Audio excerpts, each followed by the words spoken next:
Louvado seja o nosso Senhor Jesus Cristo, para sempre seja louvado. Querido irmão, querida irmã, você que tem me acompanhado nessa jornada missionária, te convido mais uma vez a dar um joinha, acionar o sininho, a compartilhar. Fazendo sempre isso, o YouTube reconhece a legitimidade dessa bela missão e enviará para mais e mais pessoas. Na segunda semana da Páscoa, o Senhor esteja convosco, Ele está no meio de nós. Proclamação do Evangelho de Jesus Cristo, segundo São João. Glória a vós, Senhor.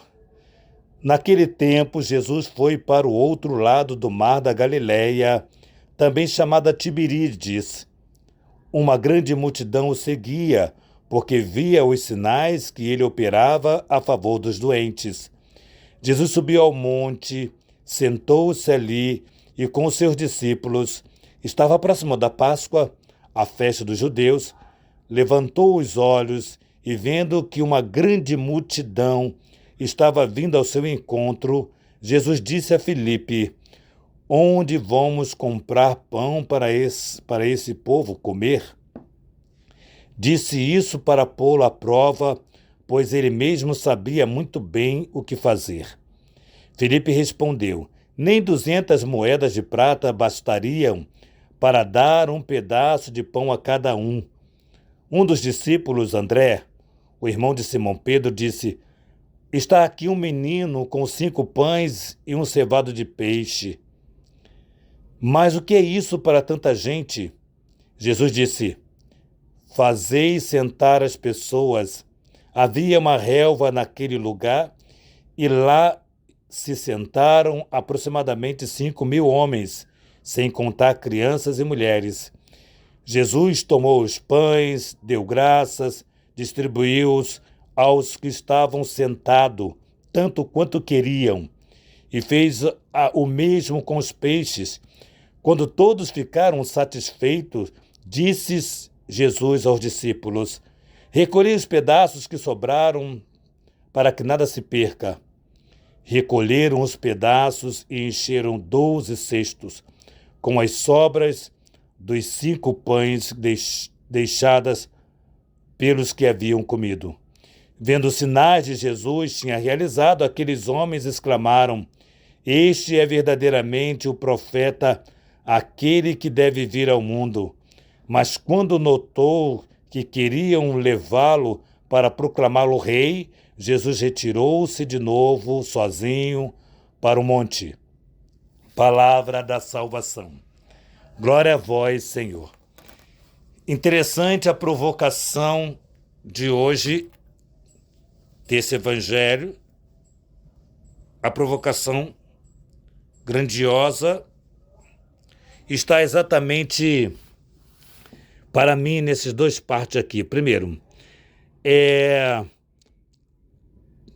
o discípulo fala para Jesus, quando Jesus percebe a grande multidão, e Jesus faz uma interrogação para eles.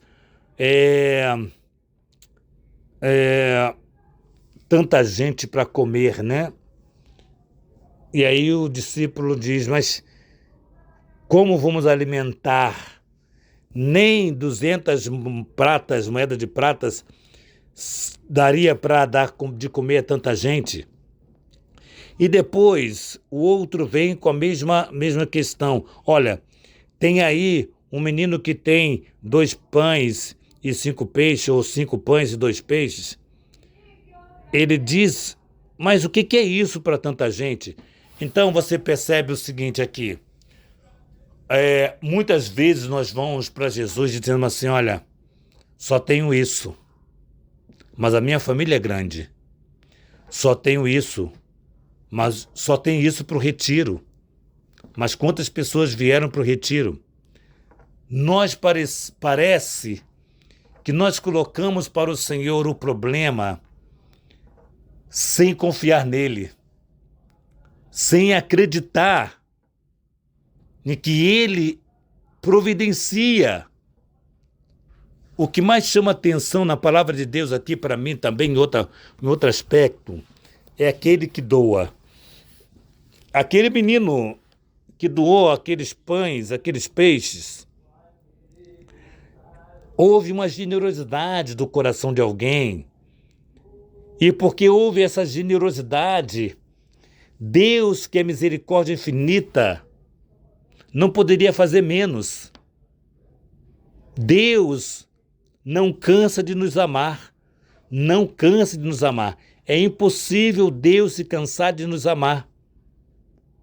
Então, dois aspectos aqui importantes e bonitos do Evangelho de hoje é o impossível que Deus faz.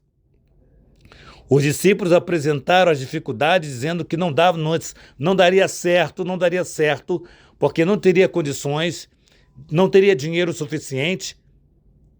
E depois apresenta os pães e os peixes, mas o que é isso para tanta gente? E aqui o texto diz aqui, olha, comeram até sobrar. Comeram, melhor dizendo aqui, o quanto quiseram comer, para ser mais fiel ao texto. Comeram o quanto quiseram comer, repetiram o quanto quiseram, porque o nosso Deus, quando dá a graça, Ele não nos dá uma graça pela metade. A graça que o Senhor nos dá não é pela metade. Então, se você está passando por uma provação, se você está passando por uma situação e talvez a situação esteja se perpetuando, por assim dizer, creia que Deus tomará providência. O nosso Deus dará a solução para isto. Eu creio, eu apresento a Deus a minha situação e peço ao Senhor a providência diante da situação. Eu creio. E nós precisamos aumentar a nossa fé, não pela graça que virá, ou pela graça que aconteceu e que acontece, mas pelo poder de Deus, pela nossa fé. Nós cremos. Então que hoje seja essa alegria de confiar em Deus. Não esmoreça o seu coração, confie, porque Deus providenciará. Deus cuidará do sustento daquilo que você hoje esteja necessitando, quer algo material ou algo espiritual, alguma situação espiritual, alguma perturbação que está tirando o seu sono, está tirando tua paz, Deus providenciará. Que nossa patrona Santa Faustina nos enriqueça com o diário, que São José, esposo da Virgem Maria, nos dê a graça de servir profundamente a Jesus, que a Santíssima Virgem Maria, Rainha do Clero, nos conceda a alegria de servir a Jesus, seu amado Filho, nos dê a graça de ter uma casa para cuidarmos de sacerdotes. Em nome do Pai, do Filho e do Espírito Santo. Amém.